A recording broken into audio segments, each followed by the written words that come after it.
ये तो पक्का सुसाइड है sir. Sucheta? Sir I am not sure, but मुझे लगता है कि मर्डर। क्यों लगता है कि मर्डर है?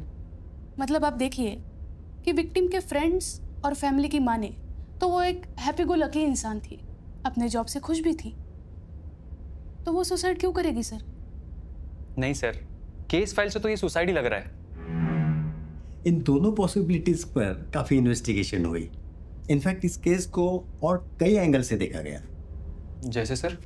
जैसे murder, suicide, affairs, natural death, medical condition, everything. लेकिन सर इस फाइल के मुताबिक घर में आने और जाने के लिए बस एक दरवाजा था और कोई विंडो भी टूटी नहीं है, so there is no sign of forced entry. हाँ, छत से हो सकता था, लेकिन उस घर खुद छत भी तो नहीं थी। एक केस जिनके पास था मिस्टर विश्वास is one hell of a cop. तो ना ही कोई गलती करते, ना ही किसी पहलू को नजरअंदाज। सर अगर ये मर्डर है तो मुझे लगता है कि ये विक्टिम के हस्बैंड यानी सुनील का ही काम है। लेकिन जिस तरह से उसका प्रोफाइल केस फाइल में मेंशन है, मुझे नहीं लगता कि उसमें इतनी अकल होगी कि वो इतना क्लीन मर्डर कर सके।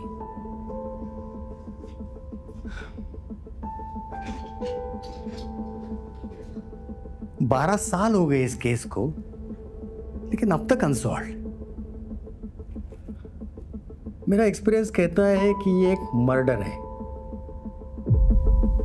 ऐसा लगता है जैसे सब कुछ नजर के सामने है, लेकिन वो एक क्लू जो इस पहेली को सुलझा सकता है अब तक नजर नहीं आया। वो कहते हैं ना, चिराग तले अंधेरा। Think out of the box, guys. We need fresh perspective. 21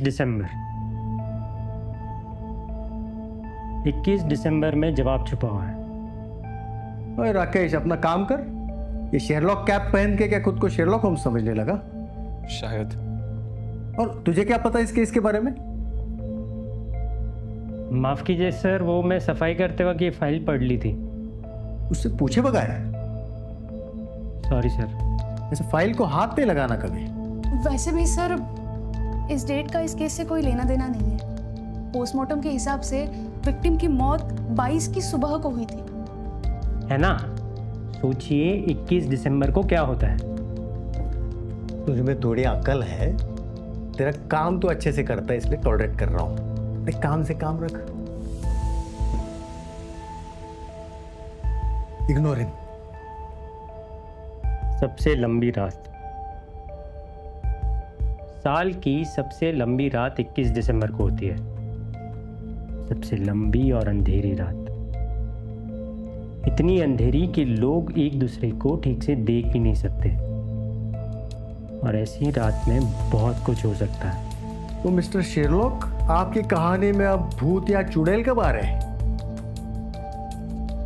देखिए मैडम जी, मेरे हिसाब से यानी कि फाइल के हिसाब से हुआ यूं होगा कि सुनील 21 दिसंबर की सुबह नासिक गया होगा अपने काम से, और वहां से उसने अकोला फोन किया 2 लोगों को। एक उसके दोस्त को ये कहने के लिए कि सुबह 7 बजे तक उसके घर तक पहुंच जाएगा, और दूसरा उसकी बीवी को ये कहने के लिए कि 9 बजे तक वो घर पहुंच जाएगा। बराबर? वो 9 बजे घर पहुंचा था, दरवाजा अंदर से बंद था, खटखट आया, नहीं खोला गया, तोड़ना पड़ा। Where are you going with this? ये सब हुआ है, सबको पता है।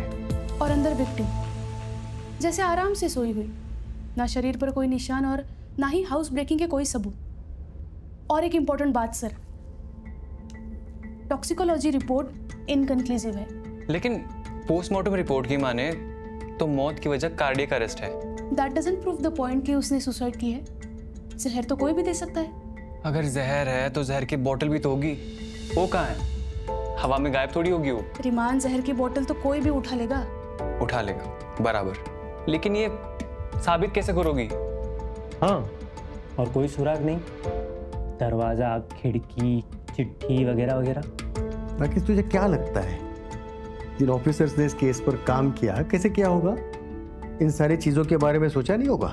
माफ कीजिए सर, पता है मैं छोटा मुंह बड़ी बात कर रहा हूँ, लेकिन वो फाइल पढ़ने के बाद मेरा। वैसे आप 21 दिसंबर के बारे में क्या कह रहे थे? सबसे लंबी रात एंड ऑल। छोड़िए, अब सर गुस्सा हो जाएंगे। हाँ, मुझे बड़ा डर लग रहा है मुझसे। हाँ, अब इतना टाइम वेस्ट कर दिया है तो कहिए और जाइए। मेरे हिसाब से पुलिस ने एक बात ठीक से जांची नहीं। सुनील चढ़ा तो एक ट्रेन से था, लेकिन उतरा दूसरी ट्रेन से। तो देखिए, सुनील ने नासिक से ट्रेन पकड़ी, उसकी बीवी का खून हुआ अकोला में। लेकिन इसमें कुछ चीज़ें गौर करने जैसी है। सुनील का पैसेंजर ट्रेन का टिकट लेना, स्टेशन से उसके घर की नज़दीकी, और बीच में एक बड़ा स्टेशन, भूसावल जंक्शन। वेट,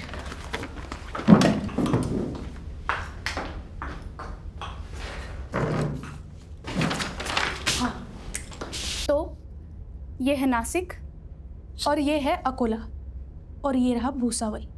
और उन दिनों भूसावल जंक्शन से और एक ट्रेन जाती थी, पुणे नागपुर एक्सप्रेस, जो अकोला से होकर जाती थी। और ये एक्सप्रेस ट्रेन और पैसेंजर ट्रेन के बीच में 30 मिनट का फ़र्क था। एक्सप्रेस ट्रेन रात को लगभग 2 बजे भूसावल जंक्शन आती थी। तो उसका काम आसान था। वो पैसेंजर ट्रेन से उतरता और बिना टिकट के एक्सप्रेस ट्रेन के जनरल डिब्बे में बैठ जाता। ओह, तो इसका मतलब उसके पास काफ़ी वक्त था घर जाकर बीवी का खून करके वापस आने के लिए।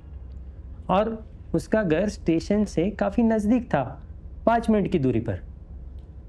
वैसे हमारे शेरलॉक साहब की थियोरी इंटरेस्टिंग तो लगती है, लेकिन बकवास है। चलो मान लेते हैं सब हुआ है। टीटी आके चेक करके गया था। को पैसेंजर ने बताया कि सुनील उनके साथ पूरी सफ़र में था और सीधा अकोला में उतरा। और सबसे बड़ी बात, वो जब घर पहुंचा तो घर का दरवाज़ा अंदर से बंद था, लैच नहीं था, कुंडी थी अंदर से। और विक्टिम की बॉडी में जहर होने का कोई ठोस सबूत नहीं मिला, और ऐसा भी कोई एविडेंस नहीं मिला कि सुनील ने कत्ल किया हो। तो ये थ्योरी फिल्मी लगती है। सर प्लीज, सॉरी टू से दिस बट मुझे इनकी स्टोरी में दम लगता है। आप बताइए। तो काम के सिलसिले में सुनील का नासिक आना जाना रहता।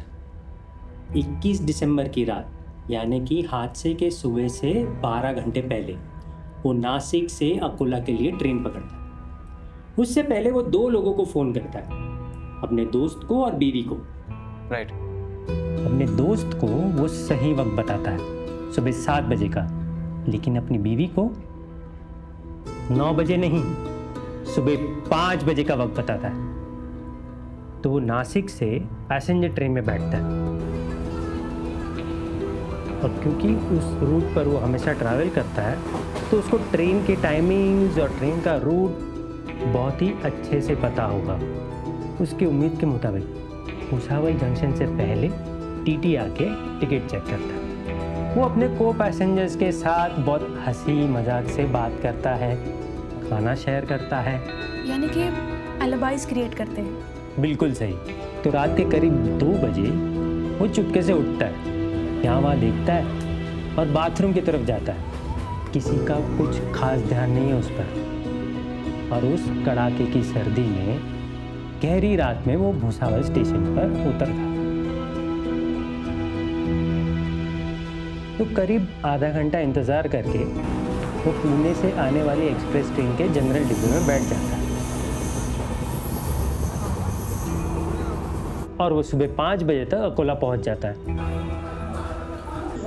और वहाँ से अपने घर चला जाता है, जिसके लिए उसे ज़्यादा से ज़्यादा 5 से 7 मिनट लगे होंगे।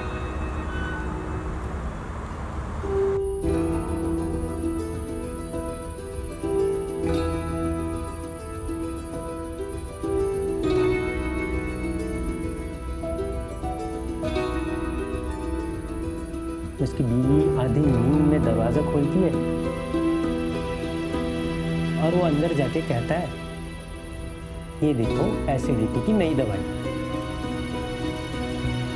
और वो उसके पास रख देता है। तो ये दवाई ही मिसिंग पॉइजन है।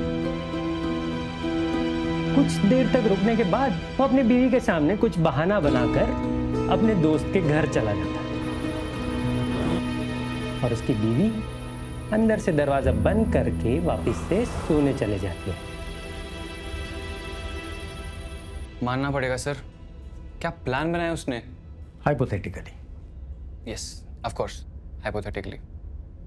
तो सर आपको याद होगा उन दिनों पैसेंजर ट्रेन की एक खास बात थी, वो कई बार स्टेशन आने से पहले ही रुक जाती है ताकि एक्सप्रेस ट्रेन पहले स्टेशन पर जा पाए। तो इसी बात का फ़ायदा उठाकर सुनील चुपके से वापस ट्रेन में चढ़ जाता है और लोगों को ऐसा लगता है जैसे कि वो बाथरूम से वापस आया हो। वो अपना सामान उठाता है और उसके को पैसेंजर्स जिनकी नींद भी नहीं खुली उनको अलविदा कह के ट्रेन से निकल जाता है ताकि वो उन्हें अपना एलिबाई बना सके। बिल्कुल सही। फिर आगे क्या? फिर क्या, जैसे उसने अपने दोस्त को कहा था, सुबह 7 बजे उसके घर पहुंच जाता है, वहाँ तकरीबन 2 घंटे बिताता है और फिर वो दोनों उसके घर पहुंच जाते हैं। तो सर इतना टाइम काफ़ी था, विक्टिम उठ के अपना मेडिसिन ले और फिर वो मेडिसिन का असर हो जाए, राइट? बिल्कुल सही। और आप सोचिए, वो यही चाहता था कि उसकी बीवी के मरने के टाइम और उसके घर पहुंचने के टाइम के बीच में फ़र्क हो। तो जब दरवाजा अंदर से नहीं खुला तो तोड़ना पड़ा, तो फिर जहर की बोतल क्यों नहीं मिली? तो हुआ यूं होगा कि दरवाज़ा तोड़ना पड़ा होगा, पुलिस को बुलाया गया होगा, काफ़ी भीड़ जमा होगी, उसके बीच में उसने चुपके से वो बोतल अपने जेब में छुपा ली। वैसे भी इतनी हड़बड़ी में ध्यान कौन देगा? वाह, मान गए। मानना तो पड़ेगा राकेश जी कि आपकी थ्योरी इंटरेस्टिंग है, लेकिन एक बात समझ में नहीं आ रही, वो इतनी रिस्क लेगा क्यों?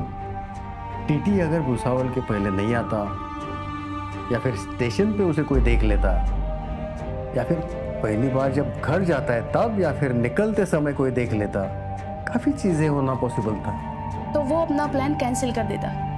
मतलब? सोचो, अगर घर पहुंचने से पहले उसे कोई देख लेता तो वो अपनी बीवी को पॉइजन की बोतल देने जाता ही नहीं। उसे बस सुबह 5 बजे की शांति में ये एश्योर करना था कि उसे कोई देखे ना, और अगर घर से निकलने के बाद भी कुछ गड़बड़ हो जाती तो उसे बस अपनी बीवी को पॉइजन लेने से रोकना था। याद रहे, उसे हर चीज़ के बारे में बहुत अच्छे से जानकारी थी, जैसे कि अपने बीवी की स्लीपिंग पैटर्न्स और उसका सुबह 8 बजे ही अपनी मेडिसिन लेना एंड ऑल। और उसके काम की वजह से उसे हर एक ट्रेन के बारे में बहुत अच्छे से जानकारी थी, जैसे कि ट्रेन के रूट और timings. Sir, he was not very well educated, but yes, he was very well informed. मानना पड़ेगा राकेश, तुम्हारी थियरी तो पहले बहुत उटपटांग लग रही थी, लेकिन अब मैं देख सकता हूँ कि ये हो सकता है। सर, तो क्या हम इस थियरी को पुलिस के पास लेके जा सकते हैं? I don't think so that will work. वैसे भी 12 साल हो गए इस केस को, और still every card lies with Sunil. वैसे राकेश जी, आप तो सच में शर्लॉक होम्स निकले। नहीं मैडम जी, मैं कहाँ, मैं तो मामूली पियून हूँ। अब तारीफ कर रहे तो रख ले। वैसे भी तूने इतनी अच्छी थियरी बता दी है तो वजह के बारे में भी सोचा होगा। तो क्या वजह हो सकती है कि सुनील ने अपने बेबी का खून किया? अब वो मैं कैसे बता सकता हूँ, वजह तो कुछ भी हो सकती है। जैसे जैसे दोनों में से किसी एक का अफेयर, प्रॉपर्टी या इंश्योरेंस मनी, या फिर पत्नी की नई नौकरी और सुंदरता का घमंड। Very interesting. वैसे आपने इन सब चीज़ों का अंदाज़ा लगाया कैसे? मतलब जिस तरह से आप हमारे सामने थ्योरीज रख रहे थे, मुझे ऐसे लग रहा था कि सारी चीज़ें मेरे सामने ही हो रही हैं। जी मैडम जी, मुझे भी ऐसे ही लगता है जैसे कि ये सारी चीज़ें मेरी आंखों के सामने ही हुई है। कॉफ़ी ठंडी हो गई है, मैं गर्म करके लाता हूँ।